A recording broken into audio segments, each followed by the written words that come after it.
Hey guys, we've got some brand new merch to tell you about. The tie-dye Be Good to Yourself tees are now available.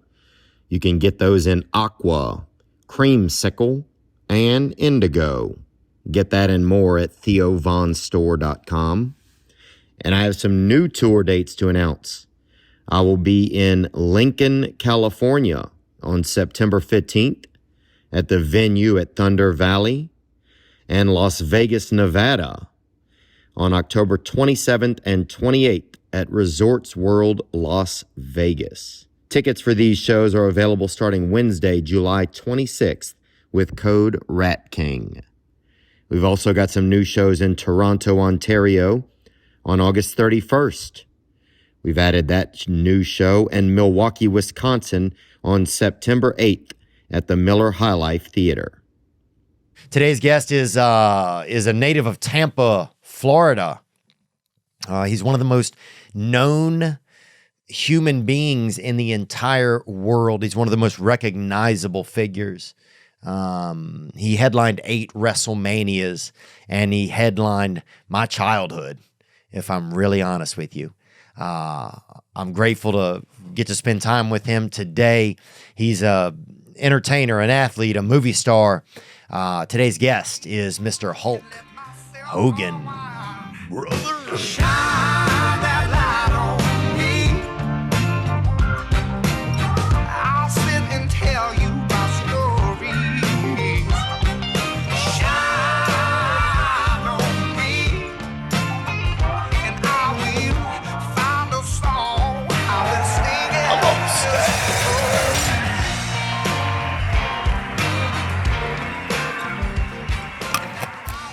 Chew my man up. You just eat one of your own teeth? If you did, that's the toughest thing I've ever seen anybody do. No, but I did bite a piece of bacon when these veneers fell off. I almost ate it. Yeah. Yeah. I could see you eat I could just see you just having one. You want to snack. So how was Flair? Did he behave at all? Dude, the guy, I'm going to just go out on a limb and say the guy's got some issues. You think? Yeah. I mean, he'd drink his own blood if you told him it had gin in it, I think. Yeah. You know, are we filming? Huh? Are we filming? We don't have to. We no, would I don't never care. You can film whatever you want. Yeah, I don't know if we're filming yet. Are we recording? Yeah. Okay, we're recording. Because 30 years, I never saw him take a drink of water. Yeah, brother. Breakfast, hard liquor, vitamins, hard liquor. Yeah, lunch, a couple beers, hard liquor at night, wine. I love him to death. Oh yeah, but I never saw him drink any water until recently. I think he's back off the water, back on the roll again. Yeah, he said he's back. Yeah, he said he did 30 days sober and then walked across the street to a bar and turned in his chip. Yeah, for a drink. That's right. The funny part is that's who he is. Yeah, he's the man. The funny part is when he had that really serious health issue. Yeah. I got a call from Wendy and it didn't look good. So I flew up, got a plane right away, flew up to Atlanta, and I walked in, the doctor pulled me aside, he goes, "Hey, your buddy here has destroyed his body, the inside of some of his intestines and stuff were dying and stuff." He goes, "He's got a 5% chance of making it through the surgery." So he goes in, we wait. Jimmy Hart was with me. We waited. He comes out. He's still alive. His girl's crying. His daughter Ashley's crying. I'm sitting there holding his hand, 5% chance to make it. He opens his eyes. He looks up at me. He goes, "Hogan, get me a 6-pack." I went, "What?" First thing he said to me, "Get me a 6-pack" when he woke up. You know? Yeah, I'm not shocked, man. I know, I was just tripping, man. Just kind of blew my mind, you know. Yeah, he's a good guy, bro. He's the best there ever was. He says that about you, you know. No, he's the best there ever was. Is he the better wrestler? Is he the best entertainer? Is he the best wrestler? He was more consistent because I quit.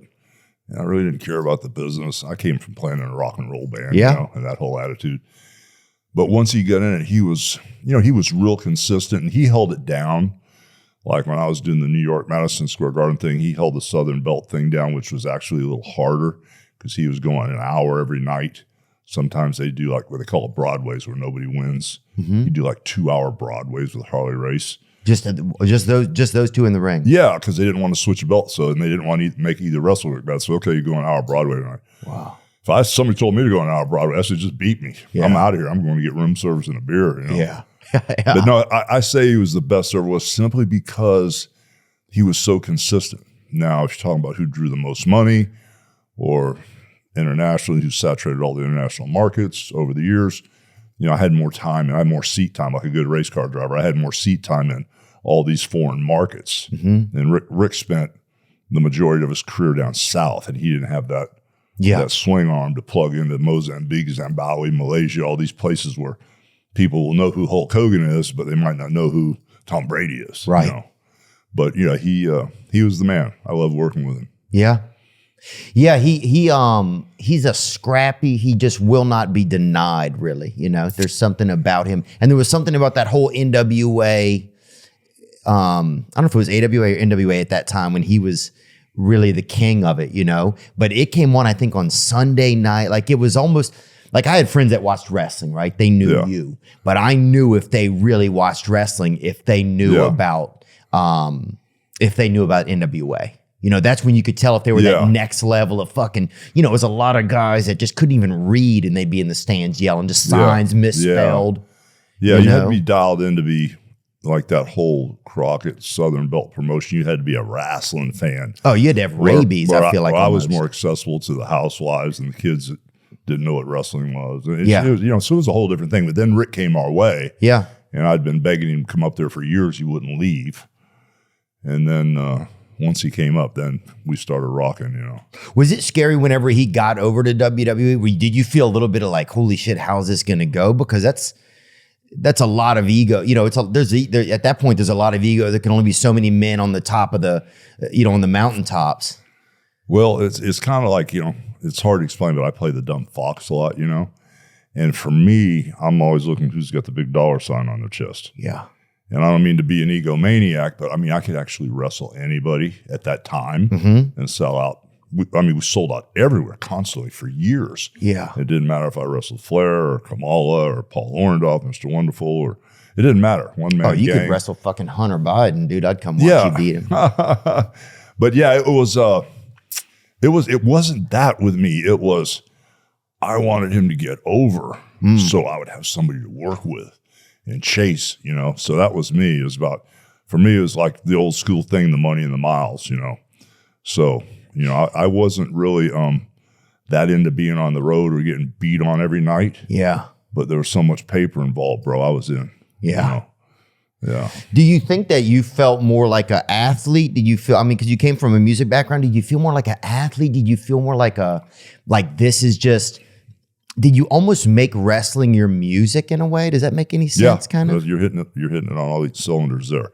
I really wasn't an elite athlete that was great on the football field or, great wrestler, amateur wrestler, or, I had a baseball background, but I didn't, play Major League Baseball. I had a couple of things that happened to me that stopped all that stuff. But I looked at myself more as just, you said, it's like an art form, an extension of my music. And once I figured out what the business was about, because you can Google Hulk Hogan in Japan, you can see me get down and wrestle like Bret Hart and all the guys, because that's how I started, back in the day here. Mm-hmm. The guy named Hiro Matsuda broke my leg the first day, ran me off, put me in the dojo for 2 years, learned wrestling, hooks, submissions, So you learned it all. Well, I went through the motions because back then, if you got your ass beat in the bar, brother, you were out of the wrestling business.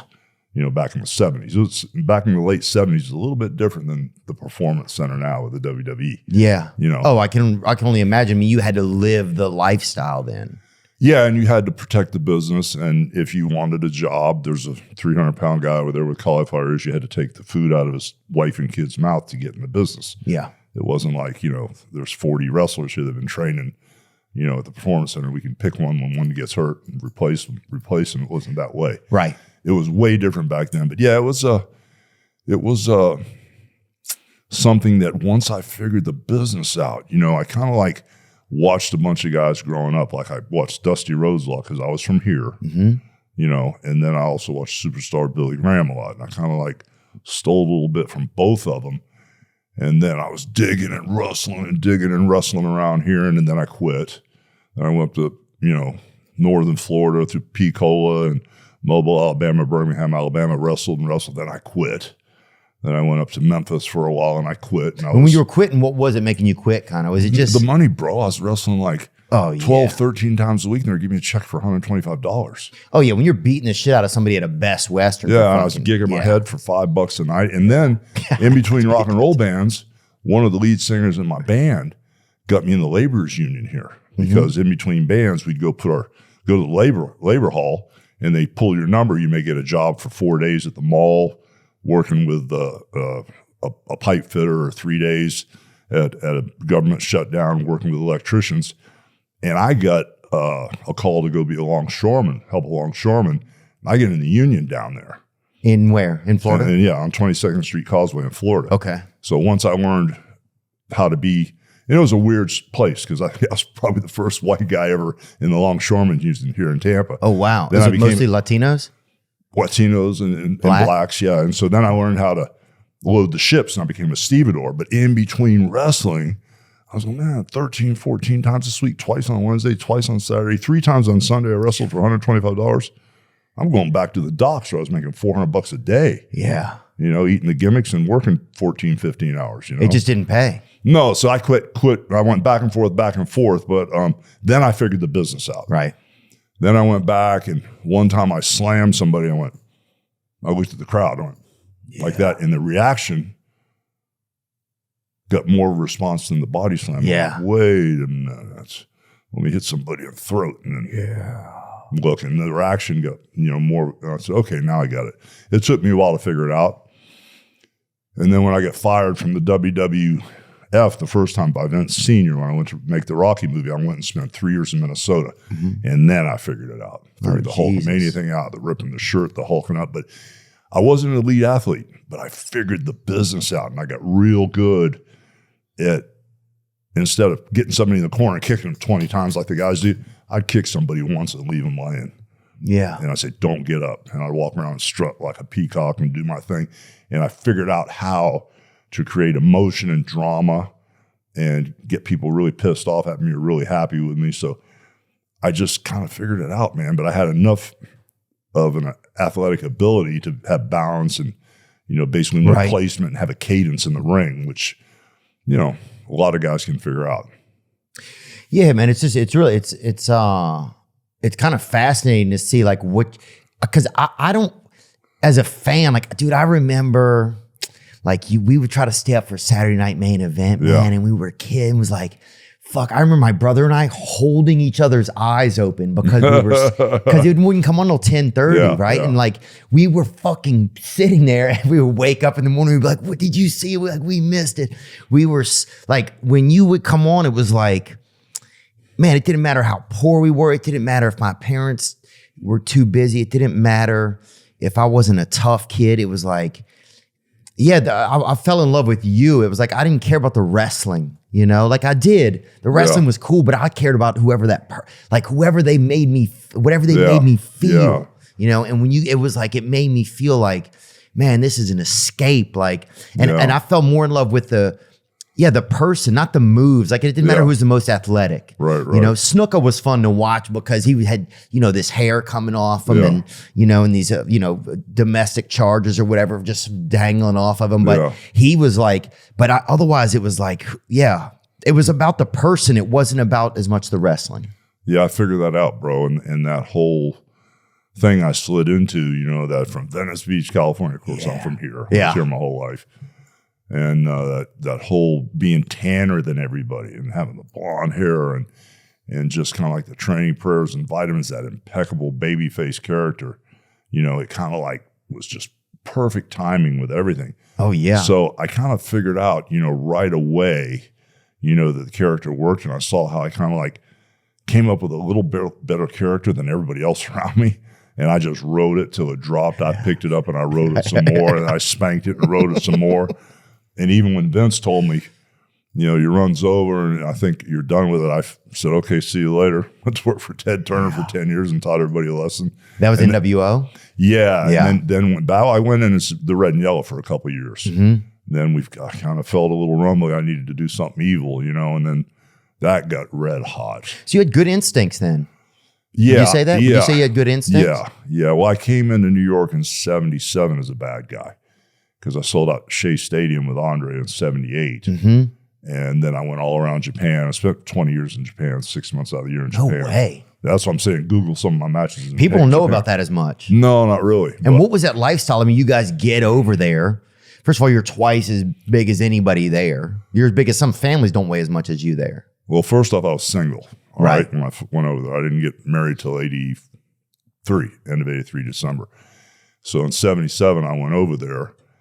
And the guy that broke my leg the first day was a guy named Hiro Matsuda. Matsuda, yeah. Right. And then they ran me off, because I had real long blonde hair all the way down to my ass coming out of a rock and roll band thinking I could be a wrestler. Duh. And then I went back a few months later.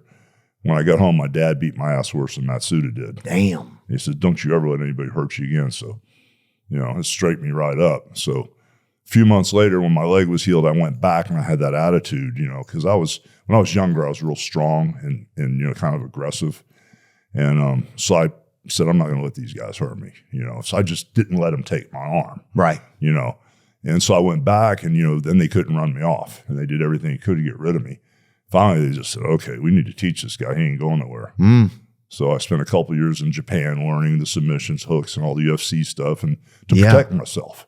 Not much, but I learned enough to protect myself. And, then when I went to Japan, I had this mystique of Hiro Matsuda broke me in. And so that carried a lot of weight. And then just like we had Elvis here, the Japanese at the time had a real famous Japanese singer, like Elvis had his hair bleached out. And here I come, they knew I played music. So the first thing I did was I went in the studio and I cut an album with the most popular Japanese band called Pink Cloud. So I went and cut an album with them. And so right away I got over. So then they love you. Then the other thing was I brought Freddie Blassie with me. I don't know if you know who he is. Classy Freddie Blassie. Right. And he used to wrestle a guy named Ricky Dozan in Japan who was a mafia guy because all the wrestling in Japan is run by the mafia. TV assign, everything's all mafia at the time. Right. I hope they're not listening, but it doesn't matter. But no, it's cool. It's cool. Yeah. But yeah, so now I show up with Blassie, and Blassie had false teeth. He had a set of teeth he ate with. Then when he wrestled, he'd file this other set of teeth down. Oh, that's what he would do. Yeah, and he would bite these guys in the head, suck the blood out of the head, and spit the blood in their face. Oh, yeah. And his first tour over there, 3 old ladies died watching TV. Oh, God. So now I come over with him. So I got Matsuda under my belt. I cut this music so the Japanese think I'm some, superstar because I just played music back in the day. And now I'm with Blassie. So you were a king there. As soon as I walked in there, I was over. And was it interesting? What was it like? What was the fanhood like and how they treat fans different in America and Japan? Well, over in Japan, they treat you like, you're royalty. It's just like Brad Pitt and, Tom Brady all in one. You know what I mean? Wow. That's how they treat their wrestlers, and, they've got the sumo wrestlers and they've got the pro wrestlers and, even the sumo wrestlers would be bowing down to us. It was just really a strange situation. Like the Yokozunas and stuff? Yeah. Did you ever battle one of those? Did you guys ever? I almost did. Because they're big dudes. Yeah. And they're mostly bristle. Right. So when you go into the dressing room at night, wherever you're at, there'd be a sheet of paper on the wall, and it was in Japanese writing. Of course, I knew my name in Japanese, Hulk Hogan Ichiban, #1. And I would know my name, but I couldn't read who I was wrestling. So all of a sudden in the Japanese dressing room, before I started living and traveling with the Japanese, I was still with the gaijins, with the Americans. All of a sudden I hear all this crazy stuff going on next door because the walls are paper thin over there, Yeah. And all of a sudden, Peter Takahashi, the referee, comes over. He goes, "Oh, so-and-so, Fuji, whatever his name was, just beat up Kabuki, the booker." So this sumo wrestler, it was his first night, and apparently the booker told this Japanese guy that he wanted him to put me over, but go in and shoot with me for 10 minutes, not work, and I'll take it easy, but really go in and shoot and try to take me down and try to hurt me, but then at the end, let me win. He goes, "No, I'm not letting him win." So they come over and tell me that. I go, boom, just go, oh no, here we go. So I'm going out there, bro, because there is no choice. Yeah, you got to go out and there. there's a big guy there from Vancouver named John Tenta called Earthquake. I don't know if you ever remember him. Earthquake the wrestler? Yes. Yeah, I remember He him. used to be a sumo wrestler. And him and I were really good friends. He goes, "No, Terry, you're not going out there. I am." I said, he's all yours, brother. Wow. And as soon as we were watching through the curtain, as soon as Tenta went out there, this guy tried to hook his eye right away. And man, it pissed Tenta off. Tenta beat the shit out of him. I was like, thank God I didn't go out there. Wow. Because I wouldn't have been ready for him to hook my eye right away. Yeah. You know, I wasn't thinking on that level. Yeah. But this guy was just really pissed and didn't, you know, he came from a sport where it's a shoot, you know, and the ending wasn't predetermined, and he did not want to hear any of putting me over. Damn. You know, he thought he was going to wrestle me and beat the crap out of me, but John Tenta saved me. Dang. So you guys became friends after that? We were friends before that, but for the whole tour, I put him over. I was hiding behind him, like scared, like a mouse, you know. I drove him crazy for the last 3 weeks I was with him. Was there a whole universe that you had going on over there that we didn't even know about here? Yeah. Wow. Yeah. Actually, if I was like in Minnesota, for instance, and I would wrestle on a Friday night, if I had Saturday and Sunday off, I'd fly to Japan. Wow. Wrestle there in Tokyo and Osaka, then fly back for Monday TV. Because the money was good there. Yeah. Real good. Wow. Yeah, Japan. We had, who do we have on? We had on Jesse Ventura. Oh, did you? This has already gone better. 7,000 times better than that. Jesse can be a little confrontational. The Baja. Yeah, he was like, I lived, I was part of the 1%ers. He's like, I lived on the 7th ring of Saturn. Yeah. Yeah. You want to know why? Oh, he hates my guts. Does he? Oh, bro, yeah. I talked to him for 3 hours. I talked for 17 seconds. Yeah. He talked for all the other time.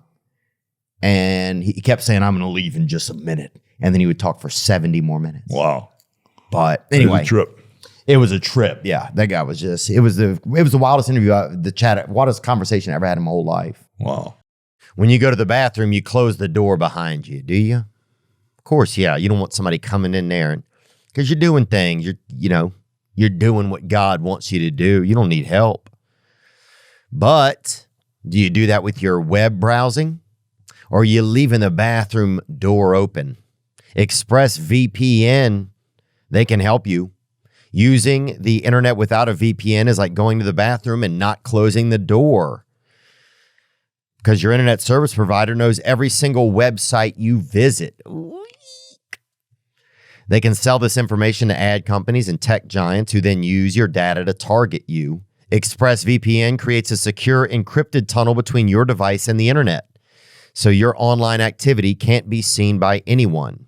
It works on phones, laptops, even routers, so everyone who shares your Wi-Fi is protected. Get an extra 3 months of ExpressVPN free by going to expressvpn.com/Theo. That's expressvpn.com/THEO for 3 extra months free. expressvpn.com/Theo. I use it. I am grateful for it. Cold turkey, it might be good on sandwiches. It might not. It might not. Depends on if you even like it. But there's a better way to break your bad habits than cold turkey. We're not talking about some voodoo or hypnosis. We're not talking about that. We're not talking about some crazy neighbor coming over and just massaging the sin right out of you. We're talking about our sponsor, Fume. And they look at the problem in a different way. Not everything in a bad habit is wrong. So instead of a drastic, uncomfortable change, why not just remove the bad from your habit? Fume is an innovative, award-nominated device that does just that. That's right. Instead of electronics, Fume is completely natural. Instead of vapor, Fume uses flavored air. And instead of harmful chemicals, Fume uses all natural, delicious flavors. Your Fume comes with an adjustable airflow dial and is designed with movable parts and magnets for fidgeting, giving your fingers a lot to do, which is helpful for de-stressing and anxiety while breaking your habit. That's right. The taste of Fume, it's different. It keeps you locked in. You almost go to it as a little reward. It's your little dog treat when you need it and helps you get over those tough moments. Stopping is something we all put off because it's hard, but switching to Fume is easy. Fume has served over 100,000 customers. You can join Fume in accelerating humanity's breakup from destructive habits by picking up the Journey Pack today. Head to tryfume.com and use code Theo to save 10% off when you get the Journey Pack today. That's TRYFUM.com and use code THEO to save an additional 10% off your order today. So whenever, when you look at a lot of guys have, you seem really healthy, do you feel healthier than, a lot of guys in your line of work haven't had a lot of the same blessings of health. I mean, I know you got a pretty bad spine, Yeah. What's bad on you? Like, where's your health at kind of now? Well, I think internally I'm healthy. Mm-hmm. It's just I abuse my body so bad, In the last 10 or 12 years, I've had like 25 surgeries.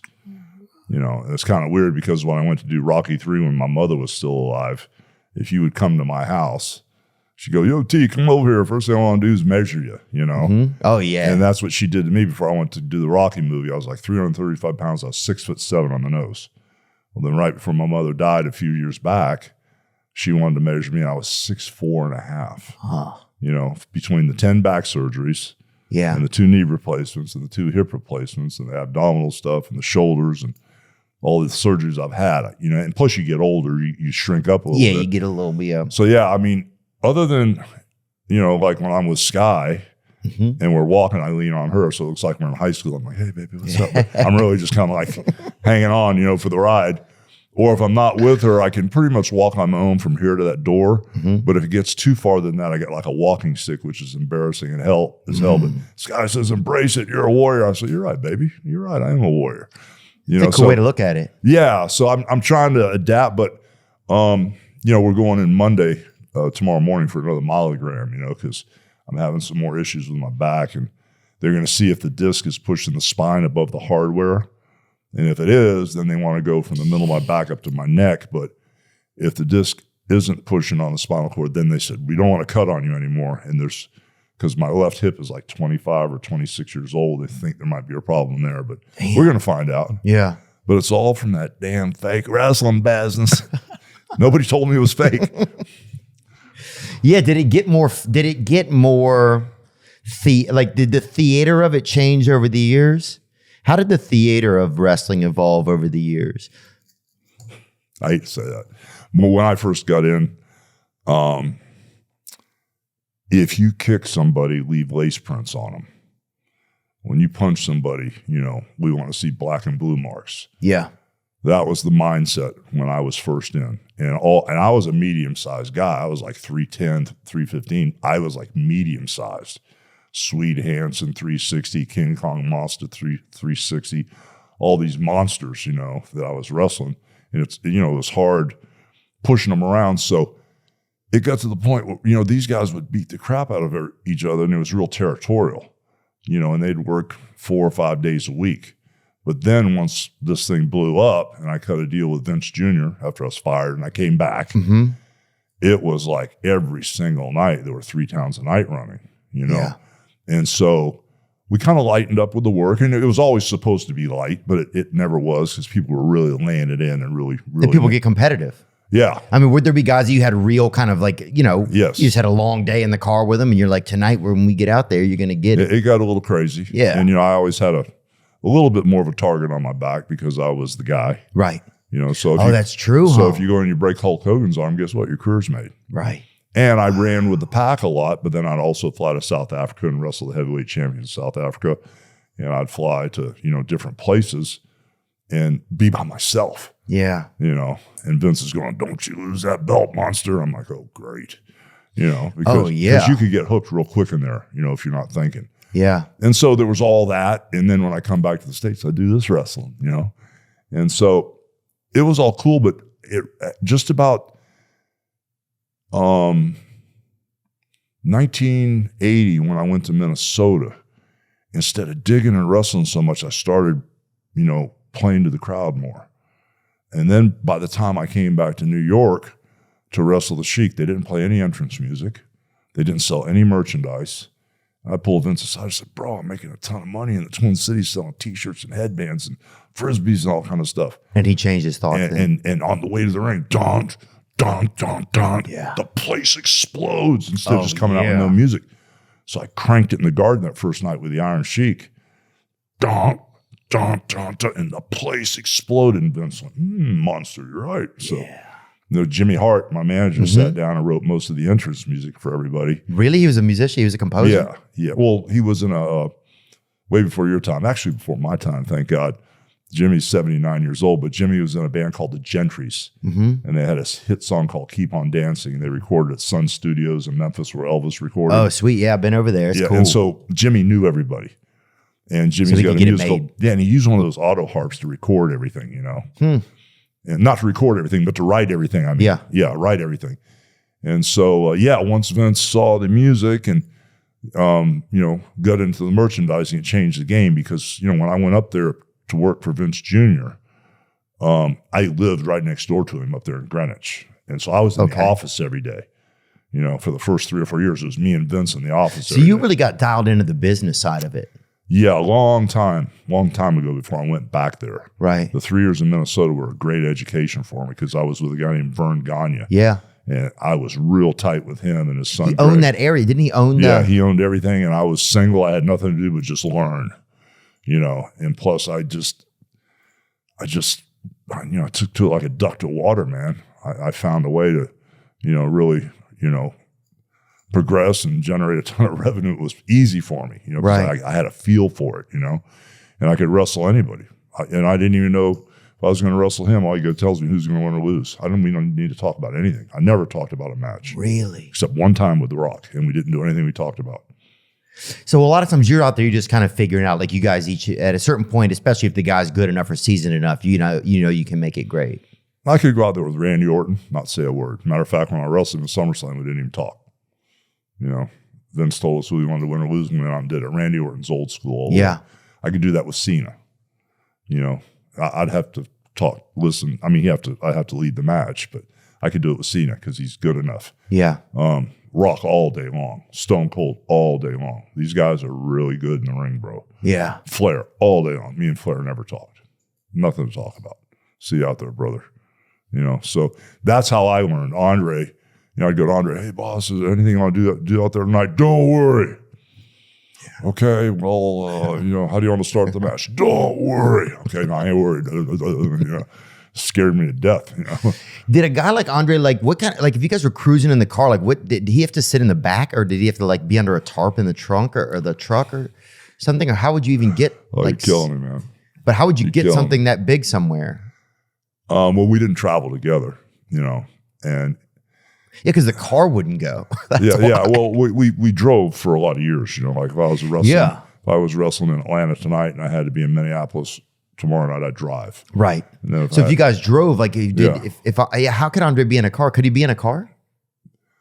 They had a van they drove him in, but then we started flying. Right. Early 80s, we started flying a lot, so it made it easier. But if you can imagine, there was never a chair he could sit in. He couldn't sit in that chair. Couldn't sit there. Oh, yeah. There was never a chair. There was never a bed. There was never a knife. There was never a fork. He was never comfortable. Oh. When he sat on a plane, his head would be sideways like this, where the overhead is. He'd be flying like this. And every plane probably just goes to the Bahamas that he's on, But the hardest thing for me was, the first 8 or 9 years, he didn't like me at all and tortured me. Why? Was he jealous? Well, I was hard-headed, bro, when I was younger. I thought I could beat anybody up, and I thought I could beat him up. Did you keep that energy when you were in person too, kind of? Outside he just didn't like me. He just really didn't give me the time of day. But when we got in the ring, he showed me how much he didn't like me. Right. And that's then awesome. I made the mistake of bringing a flight attendant to the Capitol Center in Washington. Oh, we've all done that. And I put her right in the first row, and I didn't tell Andre, I didn't tell anybody. And then I kind of kept rolling out of the ring where she was, and had Andre chase me out there. And then when he chased me, I'd turn around and catch him real quick. And then he heard her scream, come on, Terry. And he goes, and he figured out she was with me, and he about killed me. He took me back in the ring. You know how you tie the ropes up? Mm-hmm. He tied the bottom rope in the second and put my neck in it and put a size 26 foot on it. It was just almost broke my neck in the ropes. Then I had those yellow tights on. He picked me up like a damn stork. Yeah. With my balls and my ass hanging out and carried me around the ring in front of this girl with all my junk hanging out. Yeah. No more girls. Yes, sir. No Wow. more girls. I get it. But, you know. He just didn't want that energy there, huh? No, because he knew I was showing off. Oh, And yeah. He didn't taught want to me- be used as part of showing and off. I was trying to get over by showing him off, and he Yeah. beat my ass for that. You know. That's awesome, dude. It's so much fun. For you, maybe. Yeah, that's true. Yeah. Was there a part where it started to like, where did it start to, because everything I noticed, like there's a part where it's fun, it's beginning, and then it becomes work, you know? Yeah. Did it start to feel like that at a certain point? I mean, even if you're a hero to the world, it's still. Yeah, I hated it. Yeah. I hated it. I hated the business because of the traveling. And, you know, the no sleep. You have to make a choice between eating, sleeping, or working out. So the priorities were working out first, Yeah. eating, and the sleep was the third priority. So like if we wrestled in Madison Square Garden tonight, you know, and all of a sudden we're supposed to fly to St. Louis, short flight, hour and a half to St. Louis. Well, all of a sudden you get to LaGuardia, plane's canceled. You know, oh my God, you can't, you know, now it's delayed, And it just, you spent all day in the airport. And then when you landed in St. Louis, you know, do you go to the hotel first and check in and waste time, or do you go to the gym first? So I'd always go straight to the gym and work out. And then usually I wouldn't have time to go to the hotel. I'd usually go to the arena, and I was always on last, so I'd miss room service and food. So that was always a scramble. And then I'd check in the room later at night, you know. So it was just a potluck. Sometimes the flights would be on time and sometimes they wouldn't. But the traveling, I hated the traveling because I was flying 300 days a year. And it burns you down. Oh, yeah, it's brutal. Even with stand-up comedy, it's like we get to, sometimes you take the overnight flight because it's the cheapest back then. So sometimes when I was living in California, we'd fly. So I get in at 5:30, you get in at 6:30 in the morning or something. So then they take you straight to radio, right? So then you're there for 2 hours and then you get back to your hotel. Now it's around like 11 a.m., but you haven't slept really. So you try to get a few hours of sleep and then you get up and want to live. It's just that the traveling burns people out, man. Yeah, and you get off stage last, the food call's already been done. You're like, fuck, man. I remember I used to tease John Belushi, you know, because we'd jump on a blower Friday night out of JFK. What do you mean a blower? All night, you know, nonstop. nonstop. I was even an 8-ball. That guy died of coke, I think. Whatever. But I'd jump on the Pan Am, you know, to go to L.A., and we'd land. I said, all right, brother, I'll see you Monday, you know, because he was on the flight back Monday morning. I'd be on it. And he'd see me Monday. He goes, oh, man, I'm just beat for this traveling. Well, I said, since you got here Friday night, bro, I've already been back to New York and back once. I had to fly back to wrestle at the Capitol Center. I've been back. So since you've been here wrestling for 48 hours, I made the trip there and back again. He goes, no, you didn't. I said, I swear to God I did, bro. You know, because you're out of your mind. I said, well. So there was a lot of, but that's the part I hated was the traveling. The only thing that I really dug was, you know, being in the ring. Because when I was in the ring, you know, I was real present. You know, I didn't think about anything else. You know, ex-wives, ex-girlfriends, kids, business problems, money problems, 3 or 4 guys that wanted to kill me in the back. I didn't think about anything. You know, when I was in the ring, I was completely in the moment. Yeah. You know, and when the one thing that really worked for me was once I clicked, I was not Terry Bollea. When I went to that ring, I was Hulk Hogan, brother, and I believed it. I mean, I believed when I was in there, I wasn't afraid of anybody or anything. And that was my attitude, you know, because if I didn't believe it, you're not going to get them to believe it that are watching. I believed it. So I was so dialed into that character, man. I lived through that thing and it got me through a lot of craziness. You know, it helped a lot. Yeah. How tough was it? Because you have a family, right? Yeah. And how tough was it? I always wondered, like, to your kids, like, to be, because you're everybody's hero. Like you were like, you know, you were a hero to so many people, right? I wonder if it's tough for a child to be like, oh, how do I make my dad seem like my hero? You know, like, how do I make my dad seem like my hero if he's everybody else's hero? You know, I wonder if that's tough for a kid, you know? I'm sure it is. You know, the kids were real aware of who I was. But, you know, the moment I would come home, bro, that Hulk Hogan thing was dropped. Really? At the front door. I didn't have any pictures in my house of me. No wrestling crap in the house at all. I didn't want it in my house. Some guys have belts hanging and pictures of themselves and stuff. But would you ever mess up? Would you ever be like, go to your room and don't come out till the bell rings or something? Like would you ever like...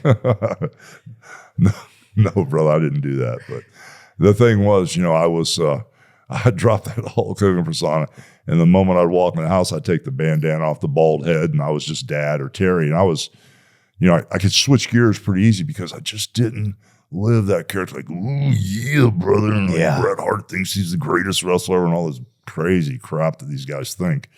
I just let it go, man. It was a job. I was real good at what I was doing. There had to be a degree of separation with me because you'll end up killing yourself. You can't live up to that character. I mean, all my guys are dead, and I was the ringleader. I was a ringleader. I was running them all hard, and I'd come to the edge. I'd stop after about 4 days. You guys keep going. I'm out. Know. So it's I had to draw a line in the sand. So you were able to do that pretty. It came naturally for you. It was pretty easy to do. I'm really good at stopping things or starting things, and she's been around me a little while now. But she's beautiful. She is. You're handsome, but she's better. Well, you're not my type, brother. So okay, you just hold your horses back, all right? Yeah, and same brother. Yeah, I like sisters. But with that baby, I got me a whole new family too, so I'm good. I'm real good. Nice, congratulations. What were we talking about? I look at her and I forget what I was talking about. Look, I feel you. I agree with you. You just look. That's all you get. I'm not going to look again. Don't look again. Don't look again, bro. I'm over here, brother. Yeah. Cool. We're good now. There's a lot of guys that have passed away. Did you go to some of the guys' funerals? What was Yeah. And I quit doing funerals and weddings because I walked in on so many hotel rooms where the guys were passed away, And over the years, I mean, I don't know the numbers now, but you could probably Google it. One of the guys could tell you right away. But with baseball, let's say over the last 20 years, what do you got? 20 guys died, or basketball, 20, maybe it's 30 or 40. I don't know. Hockey, maybe 10, 15, 20. Wrestling, 350. Yeah, I mean, everybody's dead. Yeah, I got a retail store right down on Clearwater Beach, and we sell pictures and posters, and there's 6 guys in the picture. I'm the only one still alive. It's freaky, man. I'm sure. Especially because my mom and dad are dead, my brother's dead, all my friends are dead. So it kind of like the mortality thing can get to you after a while. So when you ask how my health is, I'm cool, with all the back. I mean, you can have one back surgery and end up in a wheelchair. I've had 10, and so I'm very blessed, very lucky, bro, and just like I said, I'm either all the way in or I'm all the way out. If we're going to party, bro, we're going to party. Yeah. If I'm going to go straight, I'm going to go straight, And right now I'm on a straight run. Yeah. No alcohol, no. Actually, I did take 2 Tylenols. I was hurting so bad today.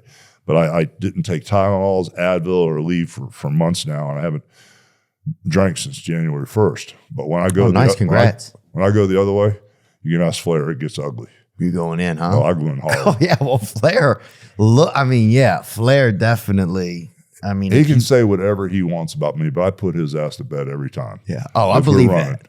Because he's at 9 o'clock. Vo, come on. 9 o'clock. Yeah. He's down. Last night, he invites us out, right? So we get out of work. We had a show last night. We get out. We text the lady, his assistant or whatever. She's like, oh, he just. Who's that now? Who's the new victim? Her name's Gia. I mean, I'll tell you this. She lifts chest a lot. I'll tell you that. There you go. I'll say that. Typical Flair. I love it. She skips arm and leg day, but she really, yeah. And she said, "Oh, it's not. He just went to bed. I just put him to sleep." But he lives that thing. He usually sneaks off on you, though. Really? Oh, I can see You'll that. be drinking at the bar, and you'll think he's going to the bathroom. You don't come back. Yeah. And there's usually this huge tab that he leaves. So he's got it down, brother. Believe me, I know. Yeah, that's crazy. Yeah, short story, Flair story. Yeah. In between back surgery number 4 or 5 or 6, whatever it was, I booked this Hulkamania tour. First time I've ever booked a tour on my own overseas, right? Australia. So I hire Flair and I hire a bunch of wrestlers to come with me. Flair goes, "Hey, I need my money up front." Okay, Rick, sure. Probably for one of his wives, I bet. He brought one of them with him. Yeah. Actually, he divorced her right after. He's always got a wife on him somewhere. Yeah. And so I paid him up front. And all of a sudden, we're getting ready to go to Australia. Oh, my back, goes out again. And now the tour's booked. I'm following Britney Spears around. I'm a day behind her tour, picking up leftovers, I thought. I thought. And so my back went on. I had to have another back surgery right before I left, and I had stitches in my back when I went over there. You know, still, that's how crazy I used to be. You know, you need when you travel with stitches, you should chill. You need to lay in bed about 6 months after back surgery. Like, fuck that. I was gone. Let's go. We're Wednesday, rocking. we're out of here. Yeah, so I told Flair, yeah, thank you. Yeah. So we get over there, and the greatest thing was the first night in Sydney, Australia, Britney Spears got mad and shot the crowd a bird, right? So nobody came to her tours, right? The rest of the tour. So we bounced around and picked everybody up, you know? And I wrestled Flair a bunch over there. And every night he'd come to me, he goes, hey, I need another $5,000 tonight. What? I already paid you. He goes, oh, no, I need another $5,000. I said, okay, well, here's $5,000. And then he kept doing it. I said, Rick, why am I giving you $5,000? Well, you know, we're drawing such big crowds. You know, you need to pay me another $5,000. So I paid another $5,000. I went down to the bar. He's buying drinks for everybody. I mean, paying for everything. That's what he's doing with the $5,000. Yeah. He's keeping everybody in the bar to party with him all night, you know? And he wasn't going to bed at 9 o'clock back then. He doesn't like to be alone, he said. He said there's been times in his life where absolutely couldn't stand to be alone. Yeah. I thought that was interesting. Yeah. Because some people, they like their peace. They like their space. It was interesting when even talking to him, he just is who it seems like there's not a lot of he's just the nature boy. That's who he is, bro. That's who he is. It's very admirable and it's interesting, you know? But I mean, that is who he is. He likes to have a good time and he will find it no matter what. And he wants you to have a good time too. Yeah.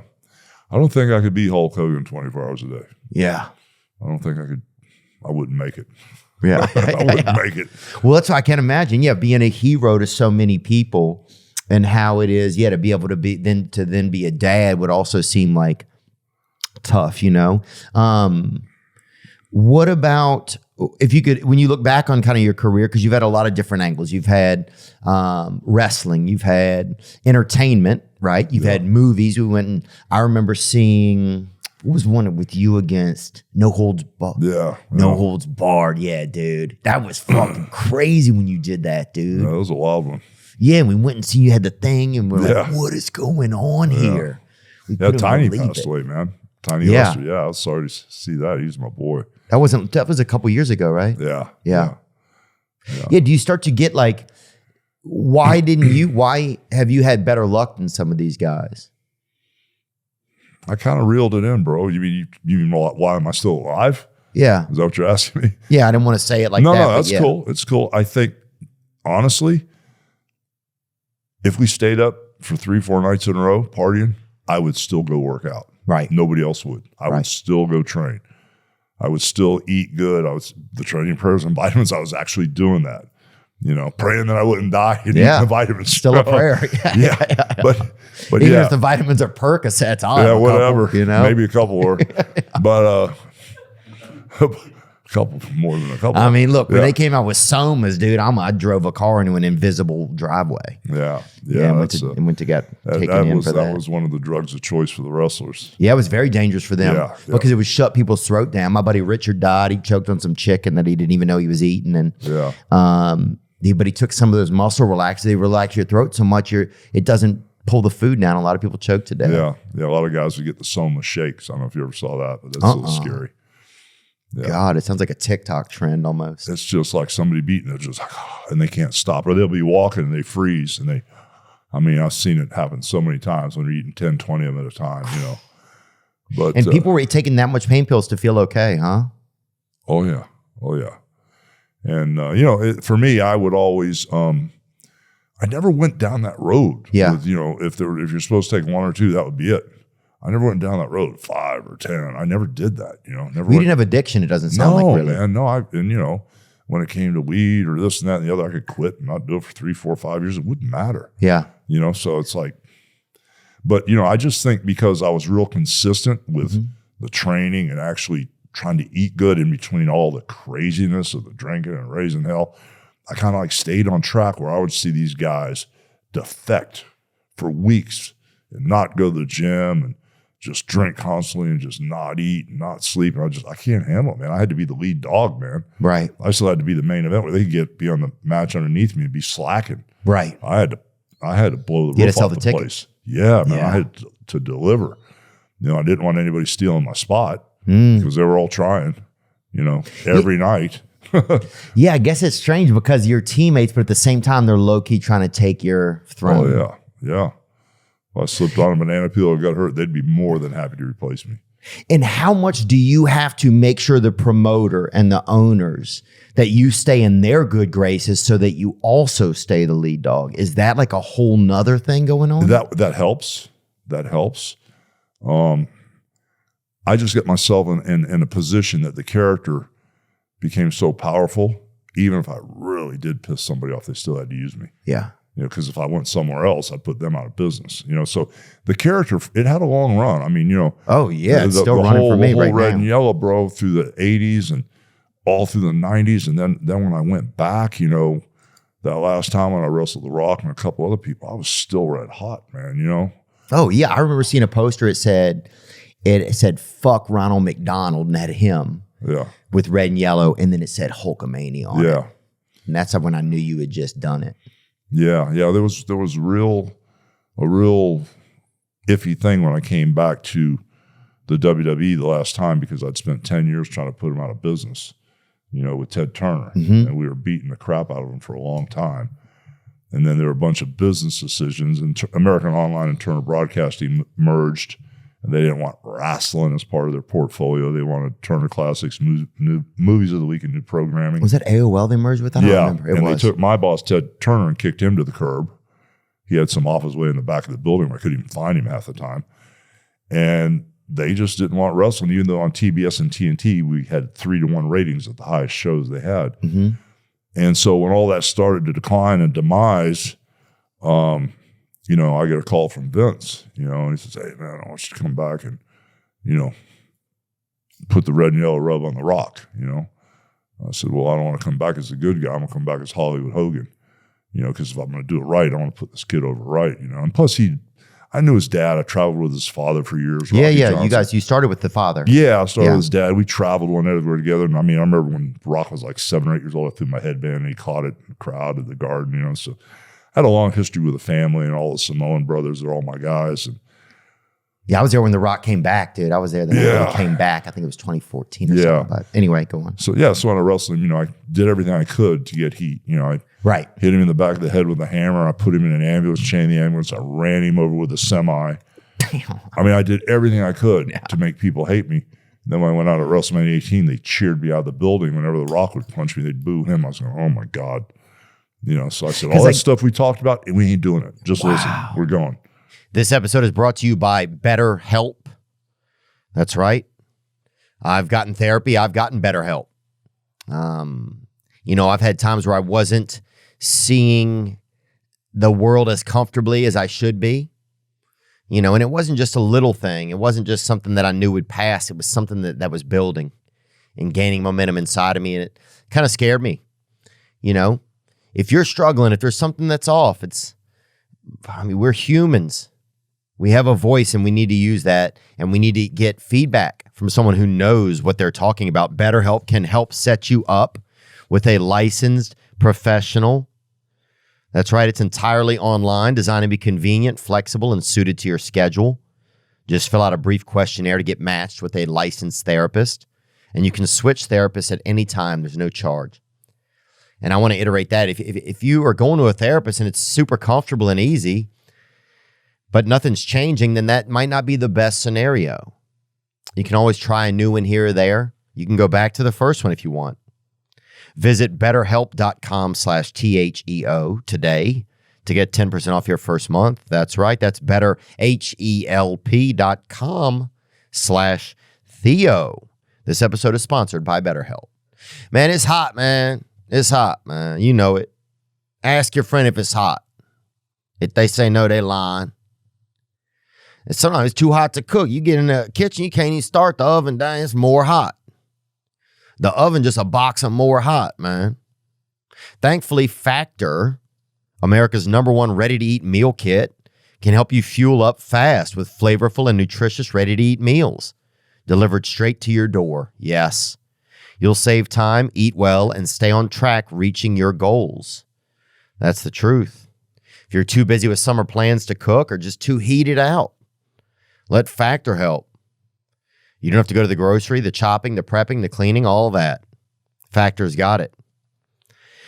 Looking for calorie-conscious options this summer? Try delicious dietitian-approved calorie smart meals with around or less than 550 calories per serving. Wow, that's great. That's really great. They have 34-plus weekly restaurant-quality options like bruschetta, shrimp risotto, Greek goddess chicken, and grilled steak filet mignon. Ready in just 2 minutes. They have keto to calorie smart, vegan and veggie, protein plus, they've got it all. This July, get Factor and enjoy eating well without the hassle. Simply choose your meals and enjoy fresh, flavor-packed meals delivered to your door, ready in just 2 minutes. No prep, no mess. Head to factormeals.com/Theo50 and use code Theo50 to get 50% off. That's code Theo50 at factormeals.com/Theo50 to get 50% off. Man, hydration is key. I was just talking with my kind of stepdad, adoptive stepdad, and he was telling me that he had to go to the hospital because he wasn't getting hydrated. So they started hitting him up with hydration. And so I sent him over some liquid IV. I said, hit these packets, cat daddy. Stay well, baby. Stay dripping. Liquid IV, the #1 powdered hydration brand in America, is now available sugar-free. And that was a lot of people's issue sometimes with these things, too much sugar. But years in the making now, the Hydration Multiplier Sugar-Free uses a proprietary zero sugar hydration solution with no artificial sweeteners. That's just hydration only. With 3 times the electrolytes of the leading sports drink, plus 8 vitamins and nutrients for everyday wellness, Liquid IV hydrates 2 times faster than water alone. They got 3 new flavors: white peach, grape, and lemon lime. That's it. 1 stick of Liquid IV and 16 ounces of water hydrates you 2 times faster and more efficiently than water alone. Yep. Real people, real flavor, real hydrating, now sugar-free. Grab your Liquid IV Hydration Multiplier sugar-free in bulk nationwide at Costco, or get 20% off when you go to liquidiv.com and use code Theo at checkout. That's 20% off anything you order when you use promo code Theo at liquidiv.com. So I guess in the end, the crowd is the real determinant of if whatever script they're writing, if it's going to play or not. Yeah. That's so interesting. Yeah, because, like I said, I had never talked with anybody about having a match before. And when I went back, Vince was worried. Well, things have changed, Monster. If you're going to come back here, you got to really bring it. I didn't say anything, but in my mind, I'm saying, if I bring my shit, you're going to ask me to take it back, because I can still go. And so I didn't say anything. And then all of a sudden I get a call from Vince, we'd really feel comfortable if you go down to Miami and rehearse the match. I said, Vince, I've never rehearsed a match in my life. What are we going to talk about? Yeah. I don't know what I'm going to do till I listen to the people. I listen with my ear and my heart. I don't. Yeah.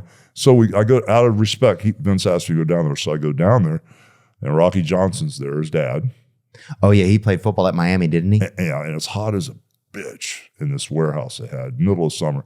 And this other guy named Pat Patterson, who knows a lot about wrestling and kind of helped me when I first started. So I get in the ring with The Rock, and he kind of told me what he wanted to do, and kind of walked me through what he wanted to do. And I was thinking, man,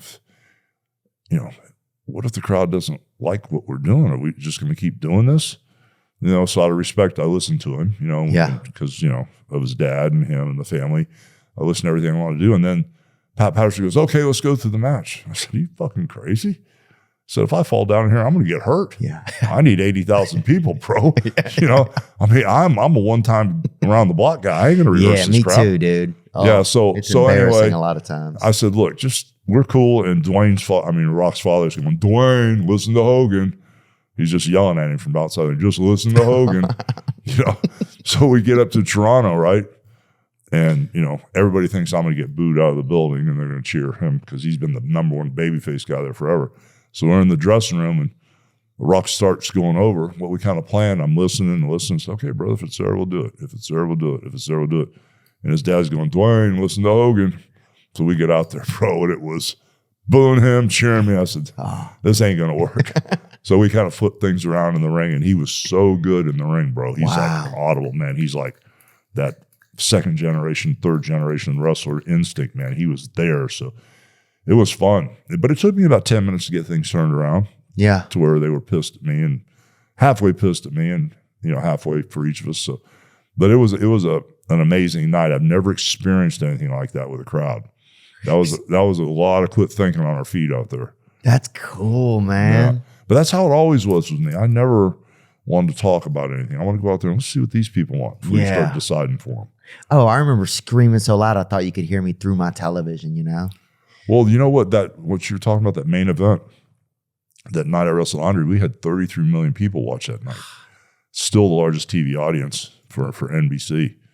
Dude, I can't imagine how many younger siblings are in wheelchairs because of you guys. Oh, thanks, brother. And look, and proudly in wheelchairs too. Thanks, brother. I mean, can we get some class action lawsuits? I'm going to use his lawyer. I'm just saying, like, thanks, brother. I remember once wrestling came on, I knew to put on my knee and elbow pads because I was a younger brother, dude, and we were gonna get it, brother. That's cool, man. That's cool. What's been a tough thing? Like a lot of you guys travel so much. A lot of it's tough on families. What was the toughest part? Like, was it tough on your family? I'm sure with the dad being gone, it's got to be really tough. Looking back, was there ways you think that you could manage it better, or like? Flair said the career just takes so much time, you just can't be home. I had kind of and this just sounds terrible to say, but I have to say it. I had a luxury that a lot of guys didn't have.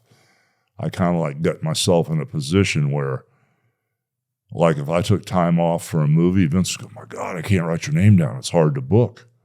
Because, Vince had a book, old school book, and he'd put Hogan versus Kamala or Hogan versus Andre the Giant.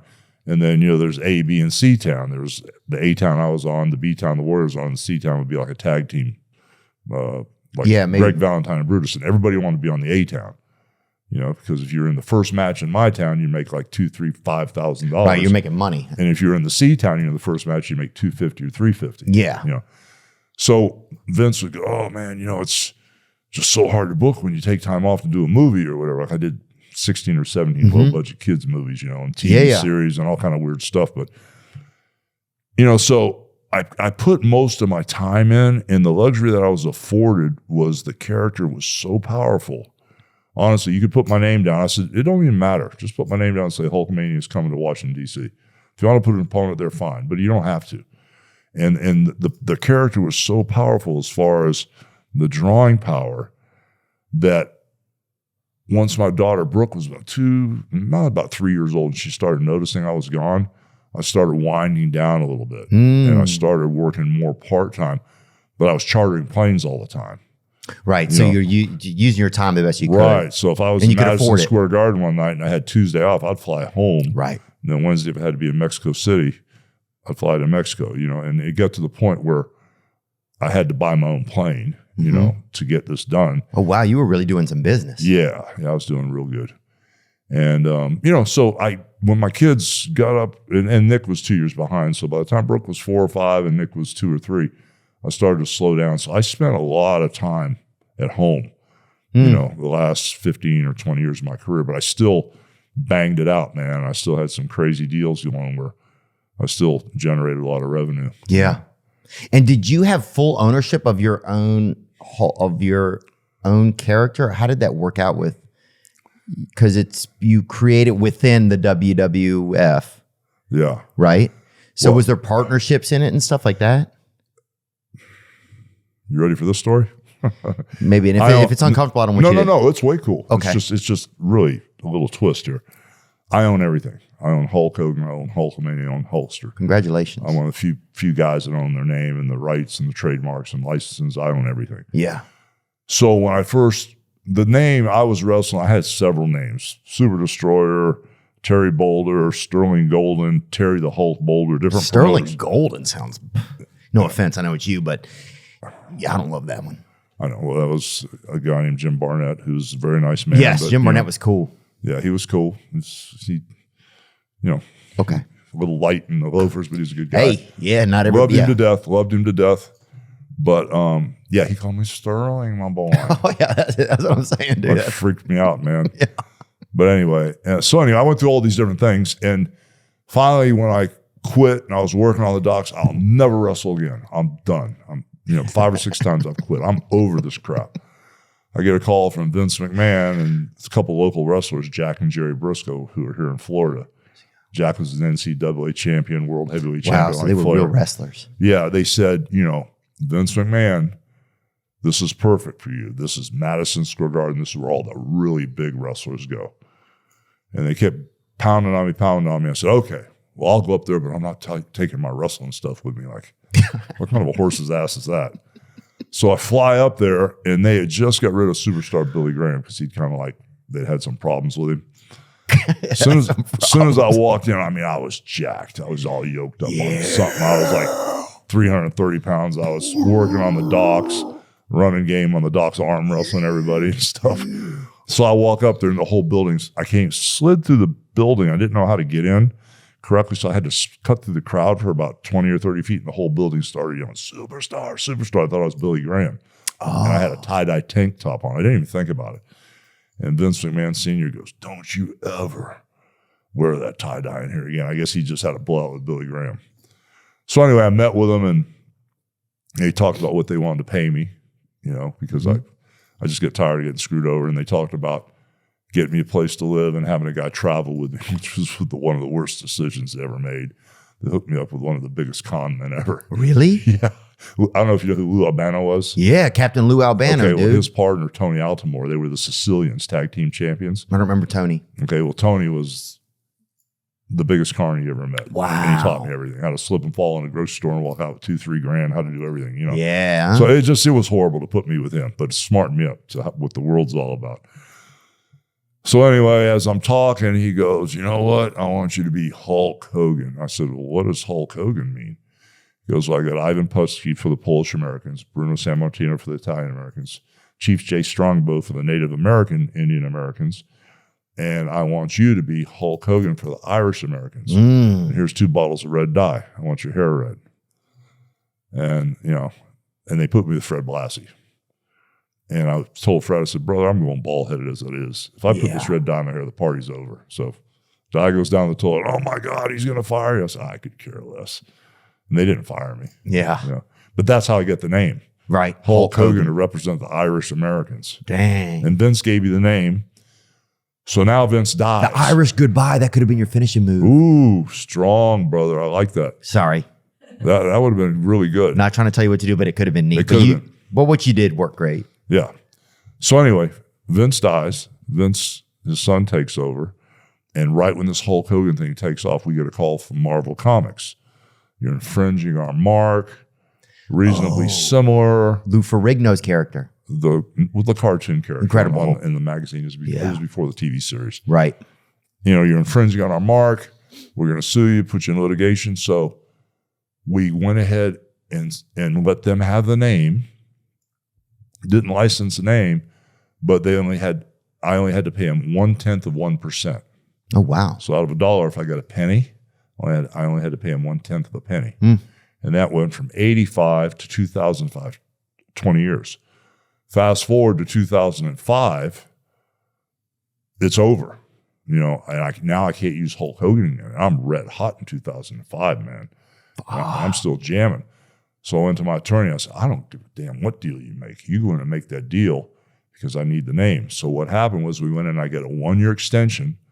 I had to pay them 30% of everything I made. Movies, TV, wrestling, they got 30% of everything. But if they decided to sell the name, they had to give me first shot at it. They couldn't, sell the name or do anything, right, at a fair market value. So all of a sudden, Marvel Comics gets in a bitch fest with the WWE about intellectual properties, that they can't re-air old Hulk Hogan matches, which Vince was re-airing all my stuff. They lost. Marvel Comics lost. And they owed Vince like $35 million.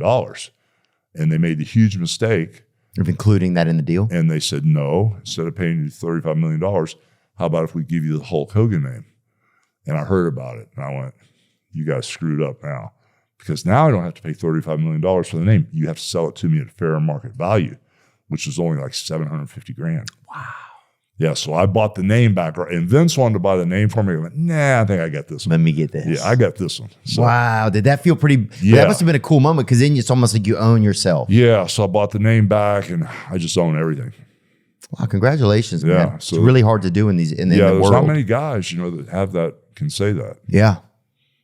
Was there ever some products like people sometimes will try to get me involved with different types of things? Have there been interesting products or something that you got or things that you got involved with? Like I did some pyramid scheme, or I lost money in pyramid schemes when I was younger, but that was just like somebody tried to do somebody sold us like glitter mining or something. Like some guy came in our town and said they were selling like some shares of like glitter mining or something. But have you ever had crazy products over the years? And you're like, what the fuck? What is this that we're even doing? Well, I mean, we've. You've had a lot of very successful stuff, but has there ever just been anything crazy? Like we're going to make Hulk Hogan like Ferris wheels or something. And you're like, well, I mean, I think I've had like 70 or 80 action figures made. yeah, I got a couple at the, in my still childhood room. Yeah. Well, the one they made that kind of got a little wonky and got a little weird was they made a Hulk Hogan vibrating action figure, which got real funky, And Brother, yeah. yeah, I got a little scary, brother. Dude, damn. Hulk Hogan. But now look, if you keep one for the lady, that's Easy, bro. okay. I thought I told you not to look and over I there. didn't look. I didn't say nothing, sir. I don't even know what's over Yeah. there. What do you guys do for fun dates now? Because you guys seem like you have a nice rapport. What do you guys like to go do together? We love to eat. Yeah. We love to eat. We used to love to drink, but that's over for now. I just love spending time with him, man. I'm a beach bum. I lived on the beach my whole life. The only reason I leave the beach is to make money. You can't get me off this beach. Yeah.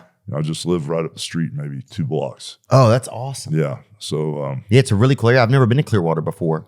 Yeah. I heard crazy stories that John Daly used to live in a Hooters here. yeah. Did you ever know about that? Yes. Yeah. Yes. I know Ed Drosty, the guy that owns Hooters. Oh, that's cool. Yeah. Yeah, I always heard that he used to live inside of a Hooters somewhere, and that always blew my mind. That's funny. There's some great stories about him and John Gruden. Yeah, Gruden was across the street. Does he? Yeah, and those apartments there. He's at a penthouse over there. I hear he's a really neat guy. Yeah, he's cool. He's cool. Is he pretty intense, dude? He's a good guy. Yeah, I just know him from being around here. I mean, I've got him back home a couple times, when we've been out running around. So, to make sure he's home safe. Oh, yeah. Yeah. He's a good guy. Yeah, it was funny. If you said you quit drinking, I haven't drank for, 14 months. I'm 14 months sober, so I don't do good. drugs or alcohol. But what made you quit? Were you just or taking a break? I'd been with my girl Sky for a while, and everything that I've ever had happen in my life, both of my 2 marriages, everything that's ever bad happened to me has had to do with alcohol. Oh, yeah. And during those marriages, there was a lot of alcohol used at times, which caused major issues, major problems. And so for me, it was real easy to eat a couple Percocets and drink a couple shots of tequila and a couple 8% White Claws. Okay, brother, I'm ready. Yeah. But then, when I got with Sky, I started getting an edge, right? If things weren't said correctly or I didn't like the way things sounded, I would pick. I'd kind of like dig and start shit. And all of a sudden, I started losing something I didn't want to lose again. So I said, I'm done drinking. That it made just communication a little bit hectic at times. Well, it made me not go off like a hot pocket whenever I didn't hear something I didn't like. Because I could be very, when I drink, I could be a prick. Yeah.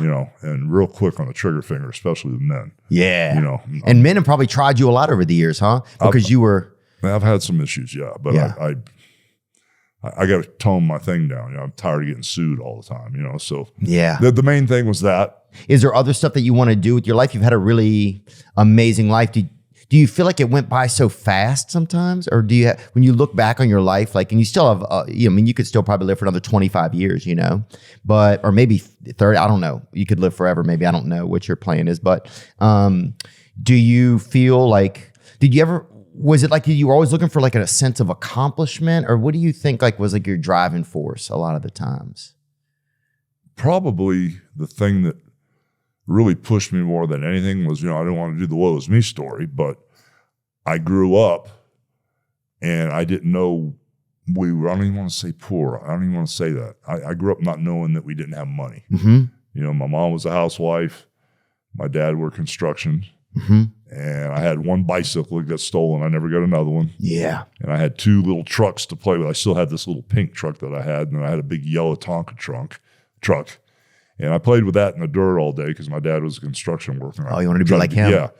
And so I kind of grew up, you know, and then when I got older, I realized, you know, once a month on a Friday, we had one of those little minute steaks, you know, and I just kind of grew up and I started realizing, you know, looking around that, okay, you know, I guess they did the best they could, but I don't want to live like this when I grow up. So I had this crazy thing I didn't even know was an affirmation. I started telling myself money comes quick and easy to me. And I just would always say that in my head. And I said, I'm not going to die the Port Tampa death, because in Tampa, there's a road called Gandy Boulevard. And if you're south of Gandy, you're a SOG, south of Gandy. Okay. And I grew up south of Gandy, and everybody from south of Gandy either becomes a professional athlete or a drug dealer, or you die, or you work construction your whole life. Yeah. And I didn't want to die the Port Tampa death. Right. You know. So you wanted to get nogged. You wanted to get on the other side. Right. So I wanted to fight my way out of that town. Yeah. You know? I didn't want to be a drug dealer, didn't want to die, and didn't want to work construction because I tried construction. It was a bitch. It wasn't me. Yeah. Okay. So I said, I'm going to fight my way out of this town. You know, plus I played music because I would do anything to avoid working a real job. Yeah. Okay. So I played music for 10 years and did real well at that. But then it got to the point where I was playing the same clubs and just am I going to do this forever? Right. You know? And so I just switched gears and went after the wrestling thing, you know, and it took me a while to adapt to it, you know. Yeah, it sounds like that. But I was pretty aggressive when I was a kid, you know, and I just kept pushing. You know, I made the big mistake of telling everybody in this town I was going to be a wrestler. Which, Did you really? Yeah, that's what got my leg broke the first day. But that's such a scary, you know who did that? The Miz. I'm friends with The Miz, right? Yeah. And hey, by the way, yeah. that brother there's keep this art form alive. Every time I see him, I tell him how much I love him for what he's done, but because he understands this business a lot more than most of the guys do. There's probably 2 or 3 guys that I can pick out that understand that business. He's one of them. Yeah. And he gets it. He's always been that. I remember him telling us before he was a wrestler, he's like, I'm going to be a wrestler. And we thought he was crazy. And then he proved us all wrong. Dude, I was down in Ybor City, and there was an old track, blues image called Ride Captain Ride, an old song. I just walked over to the other studio and laid the scratch bass line down for Mike Panarin, the Blues Image Band, way before your time. But then I went back over to the studio, and we had a chance to go on a national tour with Blackfoot, you know. And I just came off tour with this lady named Jeannie Conroy. And we came back to the studio, and everybody was screwing around. One guy was getting married, and one guy's girlfriend was having a baby. And so we can leave in 2 weeks and go on the road with these guys. And Mother's Finest, I don't know if you know who they are. That song CM Punk comes out to, Cult of Personality, that band Mother's Finest, out of Atlanta. We were going to go with them at Blackfoot. We were going to open for them. I said, bro, this is our chance because our shit's straight right now. 2 of the guys didn't want to leave. Fuck. And I was so pissed off. So let me tell you guys something. I'm done. I've been doing this for 10 years. I've been doing this for 10 years with a couple of you guys. And I'm done. I'm quitting. I'm going to go be the greatest wrestler that ever lived. And all 5 of these guys fell on the ground laughing. They busted out laughing. And it pissed me off so bad. I didn't know what I was talking about. I just said it because I was mad at them because they wouldn't go on the road. Yeah. And then I said, okay, damn it, I'm going to go be a wrestler. You know, and it was just the whole thing was crazy. But I had a couple altercations with wrestlers in bars and had met a few of them. So I wasn't scared to death of them like I was. Because back in the 70s, you know, I had cauliflower ears and teeth knocked out and noses broken. I was scared to death of a wrestler. Yeah. Because back in the day when Eddie Graham here had the promotion, if you said wrestling was fake, they'd punch you right in the mouth. Wow. I mean, there was no lawsuits, no lawyers or nothing like that. Yeah, I love that. I wish I was alive then. So I was scared to death of them, but then I kind of got used to seeing them come in the bar because we had a really hot local band at the time. They would come in to hear us play, you know, and then I kind of would watch them. I wasn't so afraid of them, you know, as I used to be. But yeah, it just all changed, man. So your father did construction. Were you at one time able to like say, hey, Dad, you don't have to work anymore? Was he always a worker his whole life? Yeah, well, the sun burned him up, bro, because he worked outside here in this Florida heat. Oh, God. He started out in the Panama Canal. It was where he met my mother. My father's Italian, my mother's Panamanian. Oh, cool, And man. So, yeah, so like, I don't have to really go in the sun too often. Yeah, my father's from Nicaragua, so There you go. I have to be careful how I say that word, but also I don't have to go in the sun all the Yeah, time. if you go out there for 10 minutes, you turn I'm purple. fucking awesome. Yeah, I'm on that team. Yeah, so, it's kind of like, what was the question? Was your father pretty proud of you? I guess that's Well, what I was trying to the ask question, it got to a point where my family was kind of like not the most feely, touchy, loving family, you. Oh, yeah. I had a couple brothers, one half brother, and then another middle brother that didn't do too well in life, and he got killed. He was riding with a bunch of motorcycle clubs and stuff and didn't do too well. But, my dad and mom, I don't ever remember my dad, really being affectionate until later on in life, when I started doing good.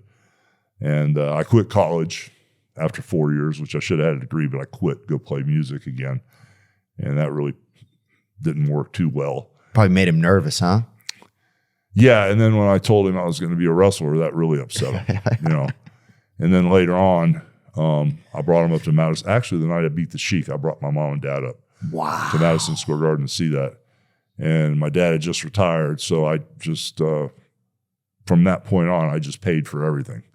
And then when my brother got killed, I was real young at the time, and I got 3 kids, that were his. His wife got murdered first. Oh. Here in Tampa. It's in the motorcycle gang guy? Yeah. My brother was riding with a club, and he'd done a couple of years in Rayford here, and then when he got out, he got in trouble again. He moved to Houston, changed the name, and then he was riding with I don't even want to say the club, but the Oakland chapter out in California. But while he was riding in Oakland, his wife was running a hotel, managing a hotel, and she was dating this mafia guy. And she was on the dance floor after work, just dancing with the customer. He came in and shot her in the chest twice, killed her. So then shortly after that, my brother had a little problem with one of the clubs, and they killed him. And so, actually, it's not true. He died of an overdose, and nobody helped him. That's the real truth. I don't want to say it that way. But so I ended up with 3 kids, kind of like having to support them. Right. And so I was running so hard, I had to let my parents help, and then the other side of the family help. But I was the guy, and taking care of the kids and my parents. So, well, so you had a lot of responsibility then suddenly to be the guy who's helping keep things going. Basically, I couldn't quit wrestling anymore. Okay, yeah, I had to make it work. I had to make it work. So it's been a test, test of faith. So it's all good. Did y'all go to church and stuff growing up, or was there any faith in y'all's home? I went to Ballast Point Baptist Church. Well, I went to Ballast Point Elementary School over in South Tampa. And I went to Ballast Point Baptist Church with my mom once. And then one of my buddies was there that I went to elementary school with, and I started going with his family every Sunday. Oh, yeah. Did they have donuts and stuff over there? They have everything, man. God, I love that, dude. The Lord will freaking get you with that. Yeah, and so I didn't get it because I was so young. But then later on, I was like 13 or 14 years old. I was playing guitar. A buddy of mine who I played football with in junior high school, he had a little Christian youth group.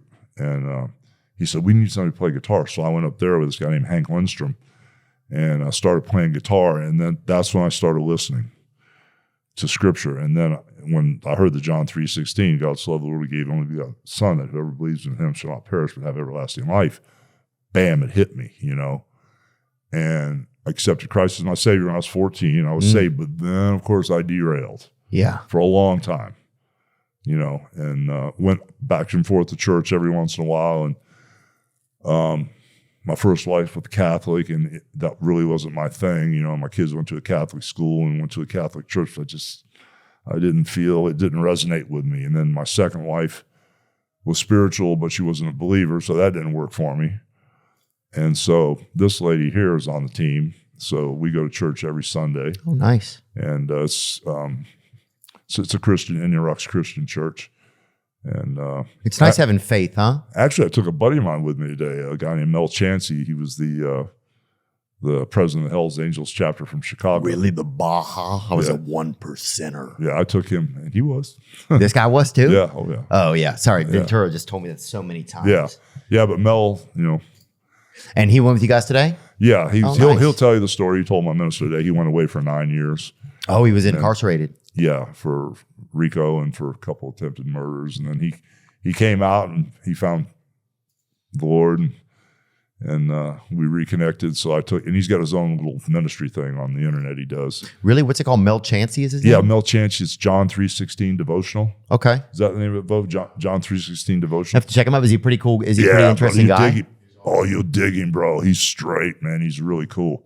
Well, it's interesting because a lot of some of them were almost like pastors to us as kids. They were, it was like, it's where you got your message of hope, Yeah. I think that's a lot of what faith is for people. I know it is for me, It's like, where do I get a message for hope, and yeah, sometimes just hearing like, somebody like, you can do it, like take your vitamins, say your prayer, or just anything that inspires. It's like, where do you find your hope as you go along through life, And a lot of times for when we were kids, wrestling is really what hit me first. It was probably my most favorite sport until I started watching UFC. Yeah. Which I really love. UFC is awesome. Do you ever watch any of that? Yeah. There was an opportunity to buy it a long time ago, and Vince and I passed on it. It was before the referees stopped things. Yeah. And they were kicking people when they were on the ground, and it just was so violent when it was brought to us. We went, and that was a huge mistake. Yeah. But yeah, no, it's an just entertaining weird. sport. Yeah, so many guys, that I know, finally start believing more in the unseen than the seen, and they kind of like figure this life out. Yeah. Hopefully not too late, but it's pretty amazing once you kind of figure it out. Yeah. Well, it's nice to not feel alone, I think, I think a lot of people are looking for that these days. I wonder, like, societally, have we taken, like, I wonder if our society will look back and be like, what a weird detour we took, like, thinking that we could find happiness in so many different things, I don't know. I like thinking about that stuff sometimes. That's pretty crazy, man. A lot of people just, in this human incarnation, bro, they're just all about materialistic stuff, Yeah. And as soon as they have a glitch with their health or something, they change their tune right away. Yeah. Oh, definitely. You'll start drawing pictures of the Lord immediately. Shoot, yeah, man. I get one bad blood test, dude, and I'm on, I'm on Bible.org or whatever. There you go. What do you guys take any vacations? You and your lady, do you have a vacation plan for the summer? We don't have one yet. I guess you live in a vacation. Yeah, we do. We don't have one yet. We're talking about going some places. Last year on our birthday, we were going to go to Miami, but I was sick as a dog or something. But, we've got, we're planning some stuff now. Things have kind of straightened out. It's been a really busy year this last year. So, has it been? Yeah, it's been crazy, man. I'm decided to go back to work again. Are you're going to wrestle again? No. But I mean, business-wise. Okay, understood. I mean, no disrespect to Bo and Darren Prince and stuff, but they can tell you, or anybody that, they call me for stuff all the time. And I think in the last couple of years, I've made just like one appearance, maybe one. But, I did one this year already. But for years and years, they'd call me to do stuff and, just wasn't interested. And once I shut down, brother. You know what I mean? Yeah.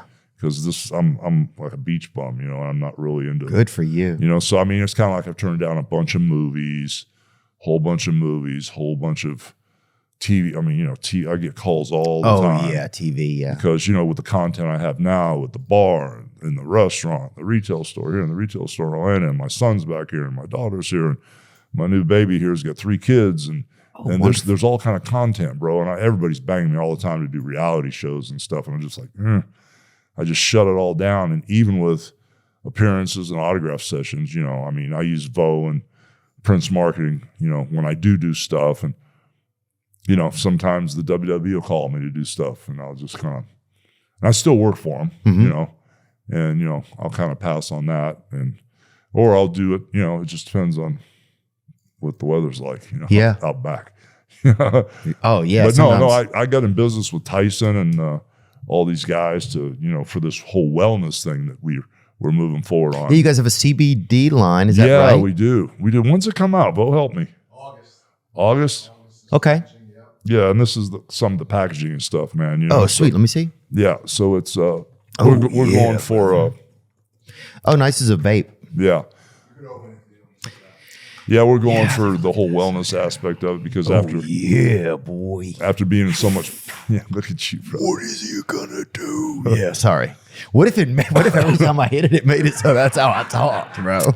It would work. That would be awesome. It would work. Dude, this is a vibe, man. Yeah, because the ones they have are so generic. I've vaped on and off for about a year and a half, so Yeah. I've been at the bottom of one of these bitches, boy. I've been through it all. God, can't even sleep. Yeah, this thing will fucking make you drive all night. You're too much, man. So if it's wellness, like what type of stuff? So CBD? Yeah, well, we got CBD for, energy and for sleep. And we're also going down the THC road. Okay, yeah. Because there's so many people that got hooked on prescription pain pills and prescription drugs and different drugs to sleep, halcyons and Xanax that, it seems like, going down that road with the THC is an option for people. Much safer. A healthier option, Yeah. And so, I partnered with, and what I didn't understand at the time is to sell the THC, you have to partner with somebody from the same state. Oh, So really? we're starting, I didn't know that, so if you're in Michigan, you got to partner with a grower in Michigan. So in Florida, we partnered with Sunburn. And they've got 150 dispensaries around the state, and we start August 1st with them. So I'm really excited because, it's kind of like it's a gradual transition. It's a way to back out slowly from, stuff that can be really addictive, such as the perks, the pain pills, and whatever else, people, numb themselves with the alcohol and everything else. So I just think it's a more realistic way to wind down and get healthier. So I'm on the team, man. I'm real excited about it. And will you be like featured on the products? Is it like Hulk's Is it like a? Yeah, it's going to be Hulk's products. Yeah. Okay. And then we're going to with the Delta 8 and a couple things. We came up with a kind of cool little thing, kind of like an inside joke that when I was the bad guy, Hollywood Hogan, we were always riding dirty. Yeah. We always had beer in the car. We were partying in the car. National Hall doing all kind of crazy stuff. So when you go with Hollywood Hogan, and you're going to go ride dirty, we're going to have something called the mustache rides. Oh yeah, so boy. Ride dirty, get a mustache ride with Hollywood. I've given a couple. I think I've given a couple. I don't even know what it is. I have to Google it. You need to grow the mustache, brother. Okay, well, yeah. Those are lip rides. Oh yeah, there we go. Yeah, those were lip rides too. Yeah, those were front teeth rides. Some of them, I'm pretty uncoordinated. So that's awesome though. Congrats, man. Yeah, so it should be interesting to see, how my brand performs in that arena. Well, I'm sure. Look, in anything you've gotten into, you've performed well. So I'm sure this shouldn't be different. Yeah, well, it makes sense. It's a logical extension of where I'm going and where I've already been. So just the whole thing makes sense at this point. Everybody's kind of aware on how much this will help, certain individuals. Let's get some healing. Yeah. Thank God, brother. Thank God. But yeah, I love them. But that's nice. So you have your whole family here now. Yeah. Yeah. Your whole family's in town. Nick moved back. Yeah. And he helps me a lot. He's real good on the stick, man. He runs Monday nights for us. I don't know if you're around tomorrow. I'd actually be staying till Tuesday. So if I do, you have to come to my bar tomorrow night. You guys do Monday karaoke? Night karaoke. It is insanity. Really? It is insane what goes on in there. Yeah. Karaoke's unbelievable, isn't it? Well, my partner said karaoke wouldn't work. I said, that depends on who's doing it, brother. So it gets really sick over there. And they got some real singers in this town, huh? Well, it's either really good or it's really bad. Oh, yeah. There's no in between. So, but if you're around, please come over, man. Yeah, maybe I will. Because I think I'm going to stay. I was going to go maybe. It's right across the street. We walked in yesterday. Here? No, we're staying in. We got shows in Tampa. I have one more tonight. Okay. But I wanted to come to the beach tomorrow. So maybe I would make that work and I wouldn't leave till Tuesday. No, that'd be cool. Yeah. Who's somebody that you miss wrestling or just spending time with? Like, who's somebody that you miss? Well, across the street, there used to be, right where my restaurant's at across the street, that plaza right next door to it, there used to be a gym upstairs, and the Bushwhackers had a gym up there. Oh, really? So for a long time, the wrestlers would come there, and then right down the street, there was a World's Gym. And during the 80s and 90s, every morning, there would be like 30 or 40 wrestlers in there. Wow. And they all lived up and down the beach. I'd bring them here to hang out for a couple of days. Next thing I knew, they'd move. It was like crazy, and then the whole wrestling was based out of here for a long time. Yeah. All the travel from Connecticut. Everybody's flying out of Tampa. It was like crazy to go to Tampa Airport and when you see 20 or 30 guys on the same plane, you know. Wow. But my guys that were here all the time that I really miss was Randy, the Macho Man. Mm-hmm. We were together every single day. Were y'all really? Yeah, every day, man. And it's kind of like, I miss him a lot, you know. And so I spent years and years and years with him, and he used to babysit my kids for me. And, He did? yeah, well, him and Elizabeth, you know. Yeah. But sorry, not just Randy, him and Liz. It's bedtime, yeah. brother. And the other brother that I missed was one of the Road Warriors, Hawk. You know, yeah. I introduced him to his wife here. You know, she was Was Hulk the longer hair? He had the he had the two. Yeah. And they both wore the Yeah, spikes. yeah. God, they were good, man. Yeah, and so Hawk was a Minnesota boy, and when I was in Minnesota, you know, I used to train at a gym with Brad Riggins, the head Olympic coach, and Brock Lesnar used to come down and work out with us back in the day, and another guy named Kevin Kelly, who was a real tough kid, man. And so I would tell those guys, I'd tell Lesnar, I'd tell Kevin Kelly, look, bro, I'm the main event guy. Yeah. Brad Riggins, the Olympic coach, he's in the preliminary matches. You guys beat him, you can try me. You know? So Brad saved me from these guys, right? You know, but I used to watch Brad torture him. You know, it was great. So, Wow. yeah, so Hawk was up there in Minnesota, and when I was training up there, he was just some high school kid in the gym. Him and Animal. You know, and they would watch us like Hawks and watch us like Hawks. The next thing I knew, I come back like 2 years later and go to that gym, and they're jacked up. They've each gained 100 pounds. I was like, holy crap. Yeah. You know, we're going to be wrestlers. I said, good luck. Don't touch me. You know?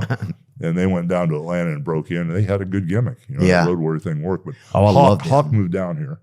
I introduced him to his wife. She was an aerobic instructor. I said, look, I'm going to introduce you to her. Then I'm out. Yeah. Because she's a wild one. Okay. Yeah. And so no matter what happens, Yeah. we're cool because I got nothing to do with it from this point on. You want to meet her? Here she is. Dale, here's Hawk. They ended up getting married, you know. And so he was always here. And I miss seeing him a lot, you know, because I hung out with him a lot. And they moved away? He died. Oh, he passed away. Yeah, he passed I didn't know away. that. He overdosed, yeah. Oh. And she's still around the neighborhood somewhere. I haven't seen her forever. And then another one of the guys that I traveled with for 40 years on the road, Brutus Beefcake. Yeah. You know, him and I had a falling out. The you know. barber, huh? Was he a real barber? Somebody said he went to, No. he didn't really go to Redken or something, or was it? He wasn't a real barber. And we had a little bit of a falling out, and so we don't even talk anymore. You know, I mean, there's nothing to talk about. Yeah. Do you think y'all will ever patch that up? It's got a lot to do with the lady he's married to. You know? Oh, it does. Yeah, nothing really to do with him. Yeah. So Sometimes I'll pass. Yeah. I'll pass. What was the drug? You know, what was this is one thing. The last thing I asked about, what was the steroid use like? Because I used steroids when I was in high school.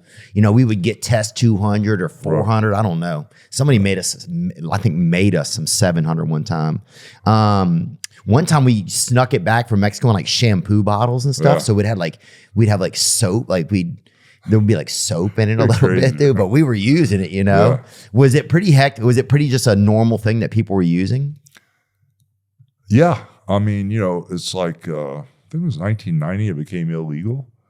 You know? It was legal before that? Oh, yeah. You go to the doctor, get a prescription for it. Oh, wow. You know, that was another thing the guys had a problem with. They would take so much of it. Mm-hmm. They would ramp their system up. I think they stressed their system, their hearts out. I don't know if anybody ever really died from just steroids, but if you had the steroids or the somas and the perks and the alcohol and the coke, okay, you're going to create a fire, you know? Yeah. So for me, you know, up until the 90s, I was always street legal. I mean, if I had a bottle of Deca or a bottle of Test on me, it was a prescription from the doctor and it was legal. Oh, so the doctors used to prescribe it? Oh, God, yes, bro. I'd have my blood checked, my levels checked, everything. Wow. To make sure I didn't. Right. So you were trying to use it as safely as possible. Yeah, because when you turn 30, that's the peak of your biological clock. And then from that point on, it's down. Bro. Oh, shit. You know, so I don't know how old you are, but I'm 43, man. Okay. And you're on the way down. Fuck, man. So there's a bunch of good HRT doctors around, hormone replacement doctors that can hook you up. I've thought about that. I don't want to lose my hair, though. That's the scary part. You know? You won't lose your hair. You don't think? No. Maybe I'll start looking into that.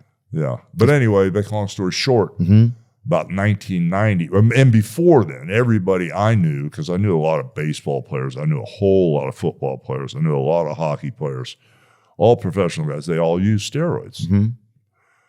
There was only one guy I actually knew that didn't use them, and that was Bob Backlund. You know, Bob Backlund. Yeah, he was a champion before I came along in New York. Red-haired kid. I've heard of him. Yeah. So anyway, but everybody I knew dabbled in it, and even if they said they didn't, they did, believe me. And so at the end of the day, when it became illegal, we kept yoking up, because we were out tearing biceps like this that wouldn't get fixed, and muscle tears everywhere, and your thumb gets broken. And in the Philadelphia Spectrum at 1 o'clock, you go to wrestle in Madison Square Garden that night. You don't want 10 weeks. It's got to be healed in 6 weeks. Yeah. So we just never really stopped. And then Vince McMahon was on his, major role with his company doing great, and the federal government targeted him, So he had to clean things up. Well, eventually they targeted him, and they drugged the poster boy in. Well, if we're going to go for Vince, let's get Hogan. And so we had a rough go of it for a few years with the federal government, but Vince went to trial, and all the stuff they said he didn't do. He didn't distribute it. He didn't sell it. Yeah. You did it on your own. It had nothing to do with Vince. But I'm not going to get it from my boss. Yeah, so that's what they were trying to paint him in a corner. It wasn't true. And they tried to get me to testify otherwise. Wow. Which I said I would. And then when I got on the witness stand, I told the truth and made a quick exit and didn't go back to New York for 5 years. Really? Oh, yeah. Because that's where the feds were? Because that's where Vince was? They were trying to prosecute him out of Brooklyn. Wow. So when I went to work for Ted Turner, I couldn't even wrestle anywhere in New York for 5 years. So they thought you were going to rat on him. Yeah. And you just said he didn't do it. Well, I became a government witness. Wow. Because to avoid prosecution, because they were going to get somebody, and they were going for Vince. And then if they weren't going for Vince, they pulled me aside and actually told me what was going to happen to me if I didn't say this. And I went, I didn't know that. No problem, brother. You got it. So when I got on the witness stand there in Brooklyn, I had a Learjet waiting at Teterboro Airport. I had Alex Isaacman, one of my attorneys that handled the Larry Flint trial. I had another attorney, Henry Holmes, with me. And when I got off that witness stand, I didn't even go sit in the courtroom. I went out the side door, got in the car, I went to Teterboro Airport, and didn't come back for 5 years until the three prosecutors,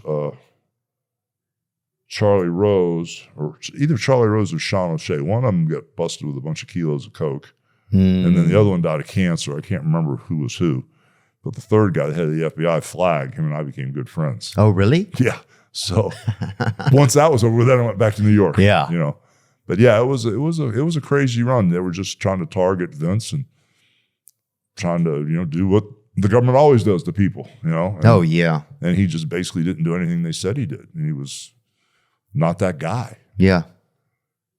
Did you ever get to meet Michael Jackson? Yes. Yeah. I was asked to get off a Disney bus because of him. No way. Why? Because what happened? Well, they have these little buses they'll cart tourists around on at Disney. They're like little trolleys is what they look like. But not the carts that are hooked together. It actually looks like a little mini bus, a little red trolley. Okay. And so all of a sudden, I was sitting there with my family, my first wife and my 2 kids, watching the fireworks at Disney. And all of a sudden, the security guards come in and go, well, you need to scoot down. You need to move the far side of the cart. And they moved the far side of the cart. And then Michael Jackson came in. And just by himself? He was by himself with a couple security guards.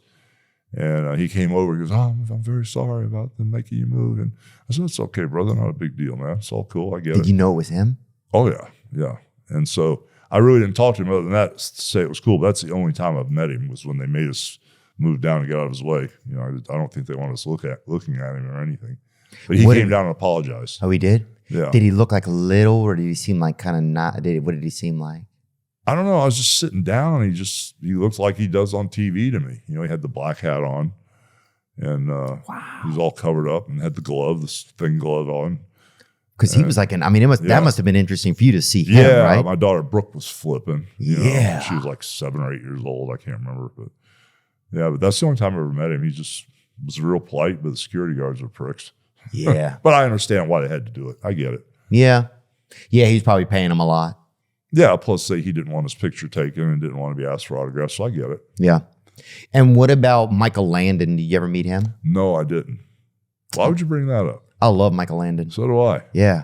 Really? Yeah, Little Joe. Oh, dude. He was my favorite. Highway to Heaven, even that show. Yeah. Little House on the Prairie. I loved Michael Landon. I was more of a Bonanza guy way Were you? before your time. I respect that. Yeah, you seem like a little more Bonanza. But yeah, I loved Michael Landon, man. That's cool. There was just something about, I don't know. He played like that father, like the hero. You know, he was like, I mean, you probably looked at him the way we looked at you, you know? It was like, man, that guy. Not really. I was looking more like at Haas. Oh, yeah? Yeah, maybe not. But that's great.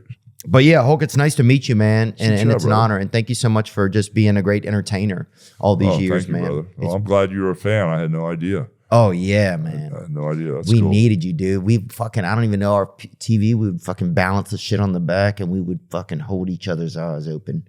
Like, don't you fucking miss this, boy. That's and great. we would fucking miss it, dude, sometimes. Oh, that's but great. sometimes we wouldn't, man. When Gene Okerlund would be on there, God, and we were ready, boy. We was would like- fucking wear tuxedos. We didn't have tuxedos, but we had like these, like, we would cut us black sweatshirts with like the white shirt under them and pretend like we were the guys, you know? Yeah, he was my guy, Gino, and I brought him from Minnesota with me.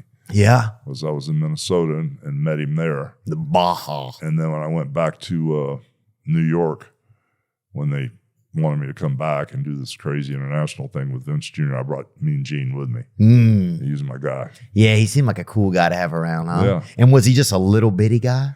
Yeah, he was a little bit. When I moved to Minnesota, I was single, and I had an apartment behind the Met Center where the Mall of America is. There was a place called the Met Center there. Mm-hmm. And there were the Versailles apartments behind there, and that's where all the Northwest stewardess lives, right? Oh, so I got yeah. an apartment there. Yeah. And me and Gene came over one time, and he was married, and he wouldn't go home. He stayed in my apartment for like a year and a half. I said, dude, aren't you ever going to go home? He wouldn't leave. He just stayed there and lived with me. I said, okay, fine, whatever. He just wouldn't go home. He's just interviewing stewardesses. He was- Claire, you're headed to work today. He was brutal, man. That's hilarious. He was fun. Did you see Prince over there in town? sometime? Yes. God, yes. Yeah, I used to go down and play at a bar called the Caboose.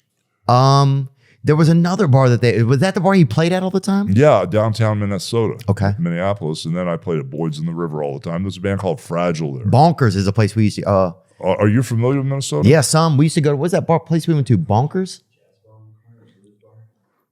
Well, you know, Boyd's on the River, I can't remember. Burnsville Bowl, any of these places. I mean, I'm talking the 80s. I don't know. Okay, but they had real pimps. I met my first real pimp in Minnesota. Yeah, oh, no doubt. Yeah, but right on Hennepin Avenue where Moby Dick's was, there was a bar called the Caboose, and I used to always go in there and, you know, after I wrestled or whatever, since I was single, I didn't have anything to do, so I'd just go down there and drink beer and play guitar all night with all these bands. And, you know, I was fresh off playing, so I could still play. Yeah. You know, like my fingers hadn't been broken and screwed up and so many times, so I could still play pretty well. So I'd go down there, and I always go into Prince's Club, you know, First Avenue there. And the first day I went in there, he walked on stage and started playing. Wow. You know, the very first time I walked in the place. And so, you know, that got me coming back a lot. Yeah. You know, and I only saw him 2 more times there, but he would come in there and just play like for 3 hours because it was his club. You know? Yeah. And we just sit there and listen to him, and it was amazing to watch him. You know, I met him one time, said hello to him. It was just a brief passing. He goes, yeah, I'm a wrestling fan. I said, oh, thank you, man. Cool. But yeah, I just never sat and talked with him or anything. Pretty magnificent, though. Just to even see him, you know? Yeah, he was cool, man. He was cool. But, you know, I just really dug his music, man. Oh, yeah, man. Yeah. Yeah, he could do it. You could do it, man. Thank you for all the music you put out in the world, you know? It's all good, brothers. We're not done yet. No, yeah, and you're not. I mean, No, didn't mean we're to not make it done seem yet. like that. But I'm thank you. still here for a reason. I just haven't figured it out yet. Well, right on, dude. Well, we're glad you are. And cool. thanks for all you've done so far, man. Oh, thank you, brother. Very cool. It's been awesome to witness and to be a fan of. Thank you, brother. Very cool. Now I'm just floating on the breeze, and I feel I'm falling like these leaves. I must be cornerstone.